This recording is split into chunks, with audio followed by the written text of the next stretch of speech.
다시 돌아와서 일반적인 분쟁 중에 최고 많은 게 이제 대여금 분쟁일 거니까 마침 오늘 신문 기사 내가 검색하다 보니까 떼인 돈 소송 통해 받으려면 뭐 이런 거 하나 신문 기사가 있네요. 그래서 대구에 사는 직장인 A씨는 서울에 사는 친한 친구인 한테 뭐 돈을 줬다가 갚기는커녕 우리가 뭐 저번 시간부터 계속 상정했던 그런 상황이죠. 친한 사이라서 독촉도 못하고 기다릴 수도 없어 난처하다. 오르세로 일관하여 버틸 경우 막막하다. 뭐 그래서 빌려준 돈을 돌려받을 수 있는 가장 효과적인 방법은 역시 소송이다. 이렇게 되어 있네요. 그래서 소장을 내서 뭐 소송을 진행한다. 이 부분은 이제 좀 이따 추후에 내가 설명할 것인데 그런 방법이 뭐 가장 우리가 지금 원칙적으로 익혀야 되는 그 하나의 중요한 방법이죠. 그래서 법정이 있는데 판사가 혼자 있으니까 단독 재판부네요. 3명 자리는 있는데 1명이 있네요. 그렇죠? 여기가 법원 사무관 직원들이 있고 이제 왼쪽 측이 원고 측이고 이쪽 오른쪽 측이 피고 측이에요. 형사법정이었으면 이 왼쪽이 검사 측이고 오른쪽이 피고인 측이 되죠. 그래서 이렇게 해서 소송 내는 것이 뭐 가장 기본적인 방법인데 그건 좀 이따 이제 다시 하도록 하고 쭉 보면 소송에 이기려면 증거 자료들이 있다. 뭐 이건 이제 나중에 할 이야기고요. 여기 오늘 우리가 얘기하는 것은 꼭 소송만이 있는 건 아니다. 지급 명령 방법을 독촉 절차를 통해서 신청해서 이용하면 된다. 뭐 이런 이야기를 쭉 펼쳐왔죠. 그래서 인터넷을 통해서 전자독촉을 이용할 수 있어서 더 간편해졌다. 뭐 이런 이야기를 하는 거죠.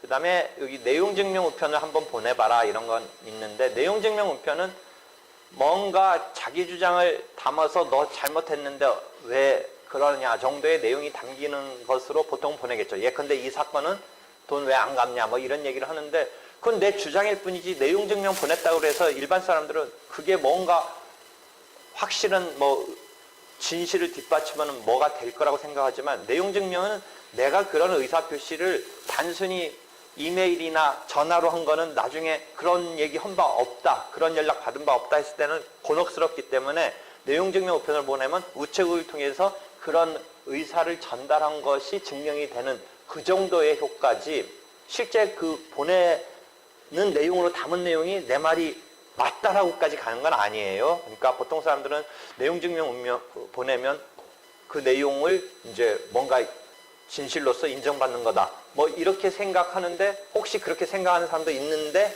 꼭 그런 건 아니다. 내용증명 우편은 뭐냐? 그런 내가 이야기를 상대방한테 전달했다라는 것을 날짜 같은 것을 또는 그런 내용을 전달했다는 그 사실을 확인해 줄 뿐이지 내용이 진실인 것까지 확인해 주는 건 아니다. 이해됐죠? 그래서 그런 정도의 기능을 하는 것이다. 그러니까 그런 것을 보낸 사실 또는 보낸 날짜 같은 것은 이제 확인이 되죠. 그렇지만 그 보낸 사실이 진실이다까지는 얘기해 주는 건 아니라는 것이죠. 그래서 내용 증명은 보통은 이제 어떤 날짜까지 무엇을 해야 되는데 의사표시를 해야 되는데 이럴 때 유용하죠. 뭐 해지 의사표시를 해야 되는데 만약에 그쪽이 그런 의사를 전달받지 못했다라고 나중에 다툴 수도 있으니까 확실히 의사표시를 한 것이 여기에 날짜로 찍혀서 등장한다. 뭐 이런 것이죠. 다만 그 해지 요건이 내 말대로 진실이다. 이것까지 얘기해 주는 건 아니에요. 이런 네가 잘못했기 때문에 내가 해지한다라고 한 것에서 해지해준다라는 의사표시가 그날 상대방한테 보내진다라는 것을 확인해 주는 거지 해지할 만한 요건이 충족됐다라는 것은 내 일방적인 주장에 불과한 거죠. 아직. 그러니까 그런 사실이 진실이다라고 그 내용에 내가 막 주장하면서 담고 너 나쁜 놈인데 왜 여태 뭐 이런 거는 진실인지 아닌지까지는 확인해 주는 것은 아니다. 이해하겠죠? 그래서 내용 증명을 이해해 두면 되죠. 그래서 됐어요. 그렇게 해서 이제 독촉 절차를 이용할 수 있는 것도 하나의 방법이다 라는 것 때문에 이 기사를 설명했고요. 그 다음에 독촉 절차가 어떤 거냐는 저번 때 우리가 대법원 사이트를 가서 같이 한번 살펴본 바가 있지요. 그래서 이렇게 해서 살펴본 대로 하면 되고요. 그래서 그런 것 등에 대해서 저번 때 한 게 여기 동영상으로 올라가 있으니까 보면 돼요. 그 다음에 또 하나 신문 기사를 독촉 절차 지급 명령에 대해서 보니까 이런 게 나와요. 뉴스에도 나왔는데 지금 잠깐 봐요. 서민들에게 200억 원 상당의 빚을 불법으로 갚아낸 업자들이 무더기로 구속됐습니다. 이들은 채권자를 가정해 대법원의 전자독촉 시스템을 악용해서 돈을 뜯어냈습니다. 김정석 기자입니다. 채권자가 인터넷을 통해 법원의 지급명령을 받아들면 채권자에게 빌려준 돈을 받을 수 있는 대법원 전자독촉 시스템입니다. 이 시스템을 악용해 지난 10년간 불법 채권 수식을 용 업자 가운데 양모치와 불법으로 나 동기검사네. 박윤혜 검사인데.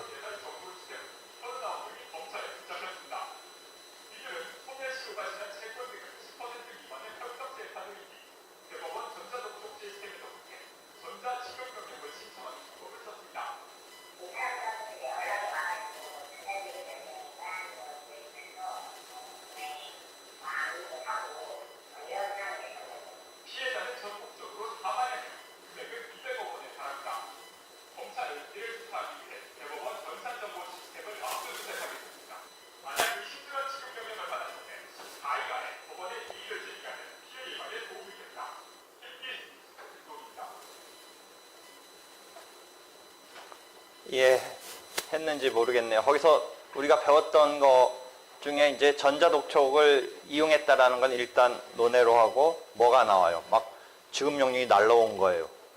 그러니까 지금 이 사람은 당황스럽죠. 그래서 일부 변제를 했고 그래서 그 일당들이 상당한 뭐 뭔가 이득을 취했다 뭐 그런 거고 그게 지금 문제가 돼서 형사적으로 지금 아까 박윤혜 부장검사가 뭔가 브리핑을 하는 게 나오네요.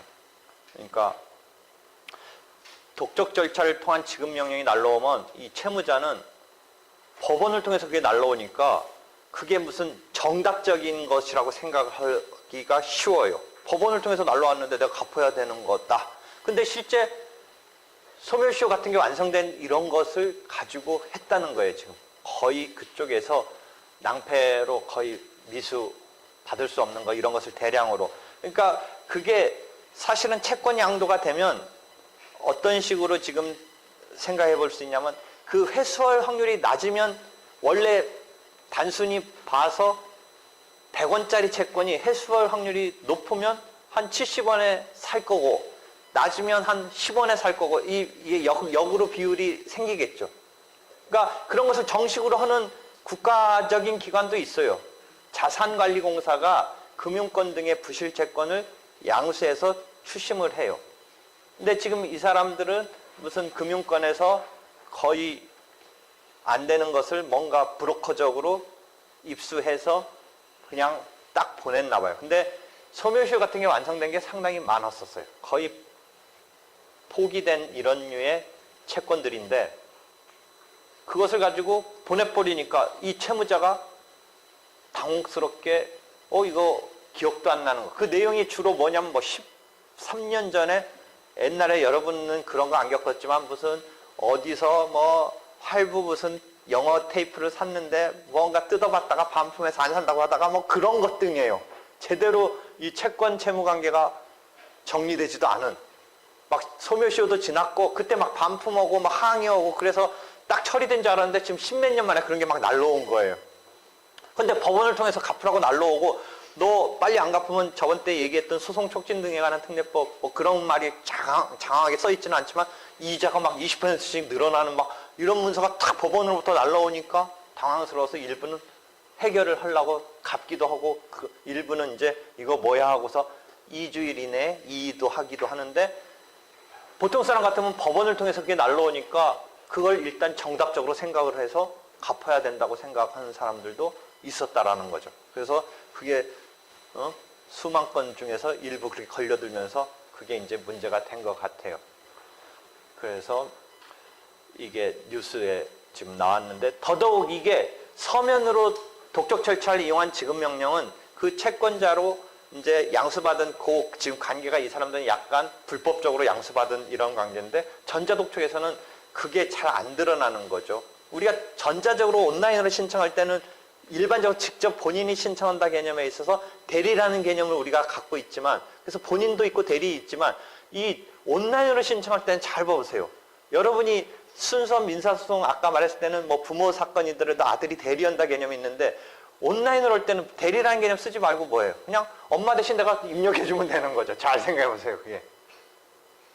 약간은 우리가 대리라는 개념하고 실제 행동하는 거하고 온라인에서는 잘 구별 없이도 할 수가 있다라는 거죠. 정식의 어떤 절차에서는 분명히 본인이 있고 또 하나 우리 개념이 무슨 사자같이 단순히 어떤 이렇게 심부름만 하는 개념이 또 있고 그 사람의 의사를 이제 대리인으로 하는 개념이 있는데 이게 온라인으로 할 때는 본인이 하는 거냐 그 본인 온라인에 있어서 만약에 공인인증서 같은 것 또는 암호 치고 할 때 그거 알려주면서 하라 하면 이게 본인이 한 건지 대신한 건지 그거 딱 안 드러나잖아요.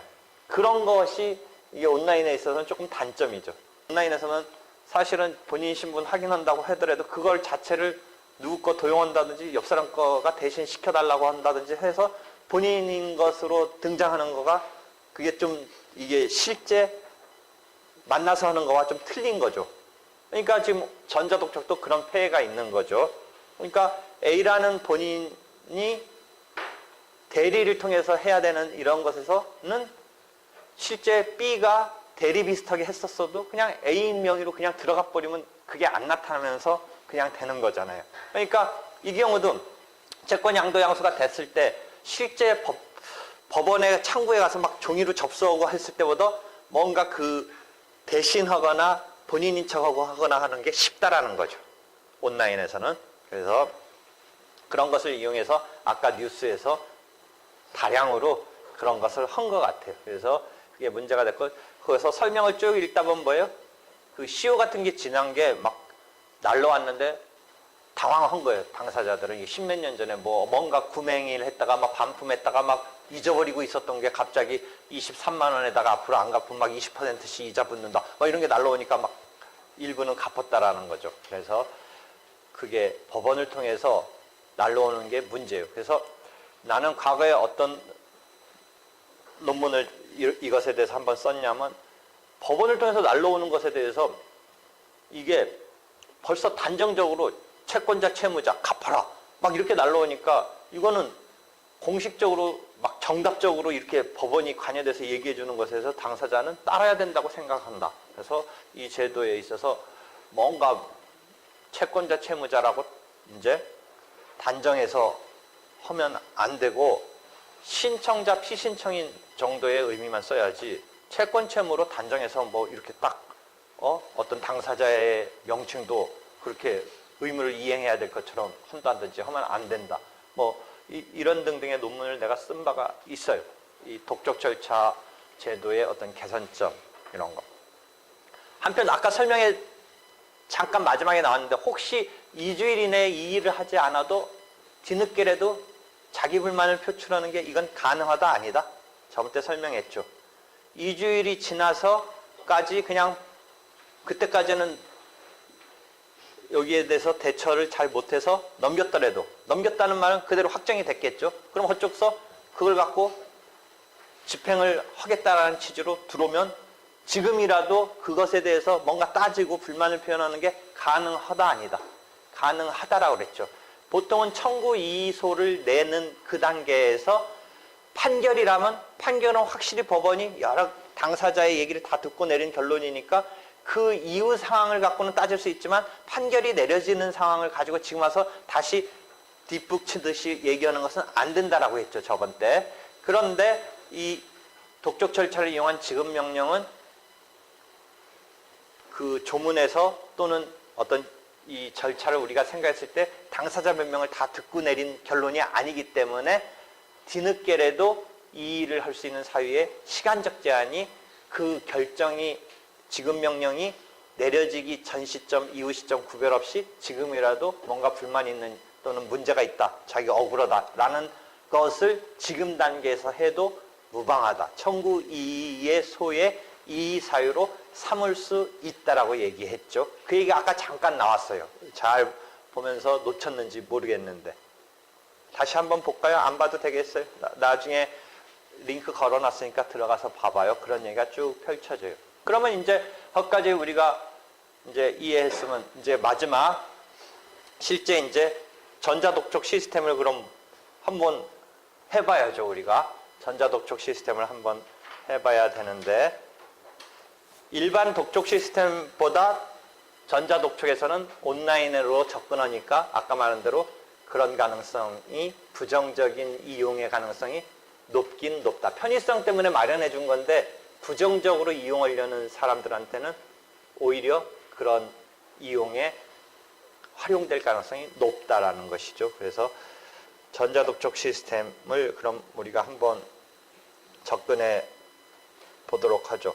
여기 한편 여기 소멸시효와 지급명령에 있어서 이 경우는 뭐냐면 좀 아까는 소멸시효가 진행된 것을 가지고 지급명령이 날라와서 당황한 건데 지금 뭐냐면 우리가 시효가 막 완성되려는 것을 중단을 시키는 것 중에 재판상 청구가 즉 소송을 내는 게 시효 중단 사유이다. 민법 등에 그렇게 되어 있는데 그럼 소송을 내지 않고 이 지급명령이라는 간편한 제도를 이용했을 때도 그런 혜택을 볼 수 있느냐가 문제가 됐는데 혜택을 볼 수가 있어요. 그러니까 소송을 내면 원래 시효가 3년짜리 또는 5년짜리, 10년짜리 막 지금 시효가 완성되려고 했을 때 소송을 내면 어떻게 되냐면 시효가 일단 중단돼요. 그 다음에 판결이 내려지면 그 채권의 시효는 이제 10년이 돼요. 그러니까 애초께 3년이든 애초께 5년이든 애초께 10년이든 그래서 그 막바지 언제까지 시효가 완성되면야 어쩔 수 없는데 완성되기 전에 소송을 내버리면 시효가 중단돼서 진행하지 않아요. 그 다음에 판결이 내려지면 이제 그게 3년짜리 시효의 채권이었든 5년짜리 채권이었든 10년짜리 채권이었든 이제 10년이 되는 거예요. 그러니까 10년간은 이제 시효권 때문에는 시효가 완성될 우려, 염려 없어도 돼요. 그런데 이 사람이 소송을 낸 게 아니라 간이한 어떤 구제수단인 지급명령을 신청을 했을 때는 그럼 시효 중단의 효과가 있냐 없냐가 과거에 조문이 명백하지 않아서 부정을 했는데 저번 때 질문했던 확정 판결과 마찬가지 효력이 있다라는 조문 때문에 민사소법 474조인가의 그 조문 때문에 확정 판결과 마찬가지 효력이 있으니까 판결에서 10년의 시효가 이제 보장되는 거와 마찬가지 효력이 지급명령에서도 부여되어 있다라고 보는 거예요. 그래서 정리하면 확정된 지급명령은 기판력은 없어요. 기판력은 없기 때문에 청구 이의소를 지금 단계에서 문제 삼아서 막 할 수 있다라는 게 기판력과 관련된 얘기예요. 한편 집행력은 있어요. 확정 판결과 마찬가지로. 그 다음에 시효 중단에 따라서 이제 10년간 시효가 이제 안심하고 펼쳐지는 것에 대해서 안심할 수 있느냐 부분에서 확정 판결과 마찬가지 효력이 있어서 10년간의 시효가 확보되는 것으로 본다라는 것이 판례 학설의 입장이에요. 그래서 지금 여기 등장하는 기사는 애초에 신축공사의 공사대금을 지급받지 못했다예요. 근데 이 신축공사의 공사대금은 여기 보니까 공사대금은 시효기간이 3년이래요. 3년이라서 뭔가 유치권 뭐 이런 거 등등 해서 3년 만에 행사를 못했었는데 그래서 받으려고 봤더니 상대방이 시효가 완성됐다 이런 주장을 하는데 다행히 도중에 지급명령 신청한 사였었어요. 그러니까 지급명령이 신청돼서 확정이 된 게 있었기 때문에 이제는 10년이 되니까 기존 채권의 행사 시점부터 3년은 도가했다 이런 얘기를 막 하는 와중에 지급명령이 확정된 그 공사대금 채권에 대해서 상황이 있기 때문에 그 확정된 지급명령의 10년 시효 때문에 괜찮다라는 이야기가 지금 이 법률 상담 사례에 있길래 여기 올려놨어요. 이해되겠죠? 그러니까 지금 독촉 절차 지급명령에 대한 대부분의 쟁점은 나왔어요. 대부분의 쟁점은 나왔어요. 됐죠? 여기까지.